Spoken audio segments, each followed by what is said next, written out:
ഇന്ന് നമ്മളെ ഒരു ഹെയർ ബാൻഡാണ് ഉണ്ടാക്കുന്നത്. ഇങ്ങനെ തന്നെ ബാലൻസ് പീസ് കൊണ്ട് നമുക്ക് നമ്മുടെ മക്കൾക്ക് വേണ്ടി ഒരു ഹെയർ ബാൻഡിനൊക്കെ എന്ത് വില കടയിൽ. അപ്പോൾ ഞാൻ ഇതുപോലെ ഒരു പീസ് ബാലൻസ് പീസ് എടുത്തിട്ടുണ്ട് കേട്ടോ. ചുരിദാർ കട്ട് ചെയ്യേണ്ട ഒരു ബാലൻസ് പീസാണ്. അപ്പോൾ അതിന് വേണ്ട നമുക്കൊരു ഇലാസ്റ്റിക്കോ കേട്ടോ. നമ്മുടെ കൈ കൊണ്ട് തന്നെ നമുക്ക് ചെയ്തെടുക്കാം, മിഷ്യത്തിലും ചെയ്തെടുക്കാം. അപ്പോൾ ഇതിൻ്റെ വീതി എന്ന് പറയുമ്പോൾ ഒരു 5.5 വീതിയുണ്ട്. അതുപോലെ തന്നെ ഒരു 21 ഇഞ്ച് നീളവുമുണ്ട്. അപ്പോൾ അങ്ങനെ എടുത്തിട്ടുണ്ട്. ഇനി നമ്മൾ ഈ വീതി നിങ്ങൾക്ക് എത്ര ഇഷ്ടമാണോ അത്ര എടുക്കുക, നീളം നിങ്ങൾക്ക് എത്ര ഇഷ്ടമാണോ അത്ര എടുക്കുക. ഇതിന് കറക്റ്റായ അളവുകളില്ല, പക്ഷെ നമ്മുടെ കയ്യിലിട്ടാൽ കയറണം. അങ്ങനെ അവരുടെ കയ്യുടെ അളവായിരിക്കണം ഇലാസ്റ്റിക്. അപ്പോൾ ആ പീസ് നമുക്കൊന്ന് നല്ല വശം ഉള്ളിലോട്ടാക്കിയിട്ട് നല്ല വശം ഏതാണോ അതങ്ങനെ ഉള്ളിലോട്ടാക്കുക കേട്ടോ. എന്നിട്ട് നമ്മൾ ഇതൊന്നിങ്ങനെ അടിച്ചെടുക്കണേണ്. ഇതുപോലെ ഒന്ന് അടിച്ചെടുത്തിട്ട് നമുക്ക് മറിച്ചെടുക്കണം കേട്ടോ. അപ്പം ഞാൻ ഇതൊന്ന് അടിച്ചെടുത്തുകൊണ്ട് വരാം. ഞാൻ ഇതൊന്ന് അയൺ ചെയ്തെടുത്തിട്ടുണ്ട് കേട്ടോ. ഇനി നമ്മൾ ചെയ്യേണ്ട എന്താണെന്ന് അറിയാമോ, അയൺ ചെയ്യുമ്പോൾ കറക്റ്റ് ഈ രണ്ട് സൈഡും ഒരേപോലെ തന്നെ. പക്ഷെ ഞാൻ ചെയ്തപ്പോൾ ഇച്ചിരി വ്യത്യാസം വന്നിട്ടുണ്ട് കേട്ടോ. ഈ തുണി അങ്ങനത്തെയാണ്, അതുകൊണ്ടാണ് ഞാൻ ചെയ്തതിൻ്റെ തെറ്റും തുണിയുടെ കുറ്റും അത്രേ ഉള്ളൂ. ഇനി നമ്മുടെ ഇലാസ്റ്റിക് ഉണ്ടല്ലോ, നമ്മുടെ ഇലാസ്റ്റിക് ഇങ്ങനെ നടുക്ക് വെച്ച് കൊടുത്തിട്ട് ഒന്നും ഇലാസ്റ്റിക്കിൻ്റെ ആ ഒരു ഭാഗം നമ്മൾ ഇലാസ്റ്റിക് കയറാൻ മാത്രം കണക്കാക്കിയിട്ട് അപ്പുറം ഇപ്പുറം ഒന്ന് അടിച്ചു കൊടുക്കണം. അപ്പോൾ ഞാൻ കണ്ട നമ്മുടെ ഇലാസ്റ്റിക് കയറാൻ വേണ്ടിയിട്ടുള്ള ആ ഒരു ഭാഗം ഉണ്ടല്ലോ. അപ്പോൾ ഞാൻ അതുപോലെ ഒന്ന് വരച്ചിട്ട് വേണമെന്നില്ല, നിങ്ങൾ അടിച്ചെടുത്താലും മതി. കണ്ടോ, ഇലാസ്റ്റിക് കയറാനുള്ളൊരു ക്യാപ്പ് ഇട്ടിട്ട് വേണം നമുക്ക് ഇത് അടിച്ചെടുക്കാൻ. അപ്പോൾ ആ ഒരു ക്യാപ്പ് അനുസരിച്ചിട്ട് ഞാൻ ഇവിടെ ഒന്ന് 2 സൈഡ്, അതായത് നമ്മിപ്പോൾ അടിച്ച് മറിച്ചിട്ട് സ്റ്റിച്ച് വന്നേക്കുന്ന ആ സ്ഥലത്തിൻ്റെ അപ്പുറത്തും ഇപ്പുറത്തോണ്ട് അടിച്ചെടുക്കണത്. അപ്പം അടിച്ചെടുത്തുകൊണ്ട് വരാം. അടിച്ചെടുത്തിട്ടുണ്ട് കേട്ടോ. ഇനി നമ്മൾ ഇലാസ്റ്റിക്കാണ് ഇടുന്നത്. അപ്പം ഞാനിങ്ങനെ ഇലാസ്റ്റിക്കിൻ്റെ വീതി തന്നെ അടിച്ചെടുത്തിട്ടുണ്ട്. ഇനി ഇലാസ്റ്റിക് എടുക്കണത് എങ്ങനെയാണെന്ന് അറിയോ, ഇലാസ്റ്റിക് ഇതുപോലെ വയ്ക്കുക. കണ്ട, വെച്ചതിന് ശേഷം നമ്മുടെ കൈപ്പത്തിയിലെ ഇതിൻ്റെ അളവിലെടുക്കുക. എന്നിട്ട് ഇത് കട്ട് ചെയ്തെടുക്കുക. അത്ര ഇലാസ്റ്റിക് മതി കേട്ടോ.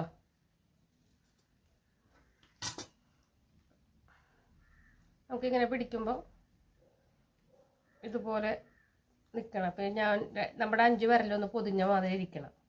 അത്രയേ ഉള്ളൂ. കണ്ടോ, ഇനി നമ്മളിത് ഒരു ഇത് വെച്ചിട്ട് ഇതിൻ്റെ അകത്തോട്ടൊന്ന് കയറ്റണം. അപ്പം നമുക്കിതൊന്ന് കയറ്റിയെടുക്കാം കേട്ടോ. ടൈറ്റിനായതുകൊണ്ട് ഇച്ചിരി പണിയുണ്ട്. അപ്പം ഞാൻ ഈ അറ്റത്ത് നിന്ന് തന്നെ കയറ്റണത്. കയറ്റിയെടുക്കാൻ ചിലപ്പോൾ ഒരു ചെറിയ ബുദ്ധിമുട്ടൊക്കെ തോന്നും. അപ്പം നമുക്ക് ഈ അറ്റത്ത് നിന്ന് കയറ്റി ഒന്ന് എടുക്കാം.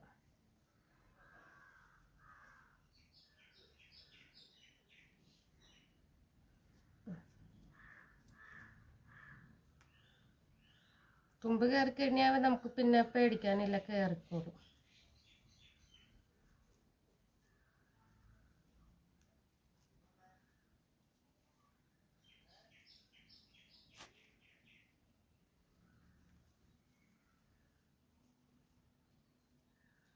അതായതൊന്ന് ഇതുപോലെ കണ്ട കറക്റ്റിന് ഇതൊന്ന് കയറ്റിയെടുക്കാം കേട്ടോ. മനസ്സിലായില്ല അങ്ങനെയാണ് കയറ്റിയെടുക്കണമെന്ന്. കണ്ടോ,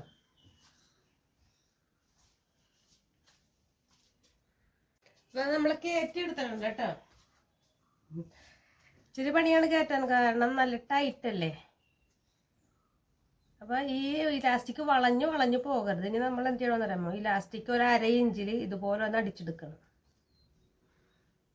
ഇങ്ങനെ മുകളിൽ വെച്ചിട്ട് മറിയാത്ത രീതിയിലായിരിക്കണം മുകളിൽ വെക്കുക. എന്നിട്ട് ഇതൊന്ന് അങ്ങോട്ടും ഒന്ന് നൂലൊടിച്ച് എടുത്താലും മതി. ഇല്ലാന്നുണ്ടെങ്കിൽ സൂചി നൂലും വെച്ചിട്ട് ഒന്ന് ഹെമ്മിങ് എടുത്ത് ചെയ്താലും മതി കേട്ടോ. അപ്പം സൂചി നൂല് വെച്ച് ചെയ്താലും മതി, മിഷ്യത്തിൽ അടിക്കണമെന്നില്ല. അപ്പോൾ കറണ്ട് പോയ കാരണമാണ് ഞാൻ സൂചി നൂല് എടുത്തത്. സൂചി നൂലും വെച്ച് നമുക്ക് ഈ പണി ചെയ്യാം. അപ്പം ഭംഗിക്ക് നല്ലോണം അടിച്ചെടുക്കണമെന്നുള്ളപ്പോൾ ഒരു 1/2 ഇഞ്ചിന് ഞാൻ ഇതുപോലെ ഒന്ന് ഈ 2 സ്റ്റിച്ച് ചെയ്തെടുക്കാണ്ട് കേട്ടോ.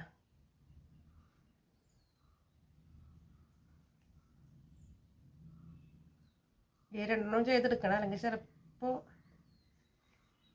ഇതാകും. അതുകൊണ്ടതേ അറ്റത്ത് വന്നപ്പോഴത്തേക്ക് ഒന്നും കൂടെ രണ്ടറ്റം നല്ല ഭംഗിയായിട്ട് ഇരിക്കുക, നടുക്കൊന്ന് 2 സ്റ്റിച്ച് ചെയ്യുക, അത്രേ ഉള്ളൂ.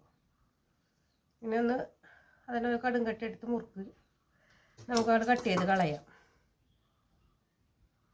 ഞാൻ കട്ട് ചെയ്ത് കളഞ്ഞിട്ടുണ്ട് കേട്ടോ, സൂചി മാറ്റി വയ്ക്കാം. അതിനുശേഷം നമുക്കിത് കറക്റ്റായിട്ടൊന്ന് കറക്കി എടുക്കണം. കണ്ടോ,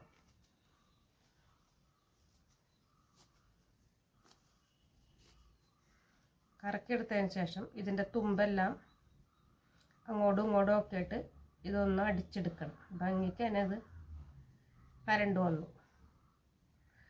ഈ തുമ്പുകളുണ്ടല്ലോ നമ്മൾ ഇതിൻ്റെ ഉള്ളിലോട്ടാക്കുക. ഇലാസ്റ്റിക്കിൻ്റെ ഉള്ളിലോട്ട് പോകാൻ ഇച്ചിരി ബുദ്ധിമുട്ടാണ്, എങ്കിൽ പോലും നമുക്കത് ആക്കി എടുക്കാൻ പറ്റും കേട്ടോ. ഒന്ന് ശ്രമിച്ചാൽ പതുക്കെ ഒന്ന് ആക്കി എടുക്കാൻ പറ്റും. അപ്പം ഞാൻ ഒന്നിൻ്റെ ഉള്ളിലോട്ട് ഒന്ന് കടത്തണേണേ, കണ്ടോ, അങ്ങനെ കടത്തിയെടുത്തു. പിന്നെ ഞാനിതൊന്ന് സ്റ്റിച്ച് ബാക്കി ഉള്ളിലോട്ടാക്കിയതിന് ശേഷം ഈ ഒരു ഭാഗം നമുക്ക് ഓപ്പൺ ഭാഗം ഒന്ന് സ്റ്റിച്ച് ചെയ്ത് കൂട്ടിയെടുക്കണം.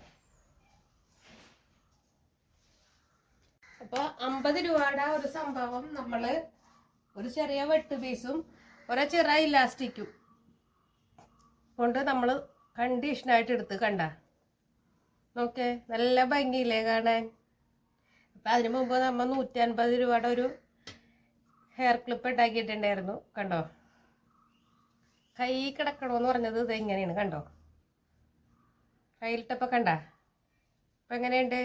അപ്പം എല്ലാവരും ഒന്ന് ട്രൈ ചെയ്ത് നോക്കണം കേട്ടോ. നല്ല ഭംഗിയല്ലേ മുടിയിലിടാൻ, പിള്ളേരിടാൻ. പെൺപിള്ളേരുള്ള അമ്മമാർക്ക് ഭയങ്കര സന്തോഷമുള്ള കാര്യമല്ലേ. എൻ്റെ മോളും കുറേ വലുതായി, അവളമ്മയായി. പക്ഷെ 2 ആൺപിള്ളേരാ അവൾക്ക് ഉള്ളത്. അവൾക്ക് ഭയങ്കര ഇഷ്ടമുണ്ട് തയ്ച്ചൊക്കെ ഇങ്ങനെ ഇട്ട് കൊടുക്കണത്. എൻ്റെ മോളുണ്ടായിരുന്നപ്പോൾ ഞാൻ ഇതുപോലെ തയ്ച്ചൊക്കെ ഇട്ട് കൊടുക്കുമായിരുന്നു കേട്ടോ. അപ്പം എല്ലാവരും ഒന്ന് ട്രൈ ചെയ്യുക, അടിപൊളിയായിട്ടില്ലേ. അപ്പം ഇതുപോലെ ആദ്യം നമ്മളൊരു ക്ലിപ്പ് ഉണ്ടാക്കി അതൊന്ന് ട്രൈ ചെയ്യുക, ഇതും ട്രൈ ചെയ്യുക. അപ്പോൾ നമുക്ക് ഇനി ഇതുപോലെ ചെറിയ സിമ്പിളായിട്ട് വീഡിയോ ആയിട്ട് ഇടയ്ക്ക് വരാം കേട്ടോ. അപ്പോൾ ഓക്കെ.